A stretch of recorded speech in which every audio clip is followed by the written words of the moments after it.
Mine, projet JOG, formation en télédétection. Des techniciens malagasy vont bénéficier de formations en télédétection dans le cadre du projet JOG. Ces formations se tiendront au Japon au mois de février prochain dans le cadre de la coopération nippo-malagasy. Elle vise à former des techniciens malagasy afin de maîtriser la technologie et à détecter à distance à l'aide de satellites les richesses de Madagascar. Il s'agit d'avoir des données fiables contenues dans les systèmes de télédétection et d'analyse d'images afin de procéder aux recherches, a expliqué Fidiniavu Ravugaj, ministre des Mines et des Ressources stratégiques, lors de la visite de courtoisie de l'ambassadeur du Japon à Madagascar, son Excellence Monsieur Ichiro Ogasawara. Outre la formation des techniciens malagasy au Japon, la situation d'Ambatvi, l'arrivée du ministre en charge de l'industrie, de l'économie et de l'énergie était au cœur de la discussion durant cette visite de courtoisie. Actuellement, il y a beaucoup d'investisseurs japonais qui s'intéressent au secteur minier de Madagascar, non seulement de nickel et cobalt, mais aussi il y a toute la gamme de ressources énergétiques et minières qui sont disponibles à Madagascar.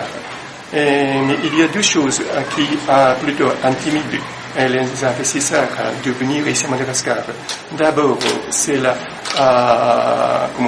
D'abord, il est très important d'avoir une stabilité de cadre juridique. Investissement minier, c'est à longue haleine. Donc, pour investir, il faut bien calculer à long terme. Pour faire un calcul à long terme, on a besoin d'une stabilité juridique. Et deuxièmement, c'est la situation de l'infrastructure. S'il n'y a pas de suffisance de la structure de l'infrastructure, on a besoin d'augmenter le coût initial des investissements. Donc ce sont les deux choses qui plutôt intimident des investisseurs étrangers, y compris les Japonais, de venir à Madagascar. Mais malgré tout ça, les investisseurs japonais considèrent Madagascar un des pays les plus prometteurs en matière des investissements miniers à cause de la richesse de la gisement, de toute la variété de la mine. Je ne peux pas citer de noms collectifs, mais il y a déjà beaucoup des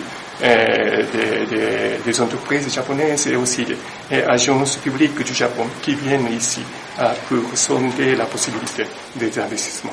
Durant cette visite, l'ambassadeur du Japon à Madagascar n'a pas manqué de féliciter le nouveau ministre des Mines, tout en soulignant que le Japon partage avec Madagascar la priorité accordée au secteur minier dans l'initiative de l'émergence de Madagascar et pense également que ce secteur est l'un des secteurs clés du développement durable de Madagascar.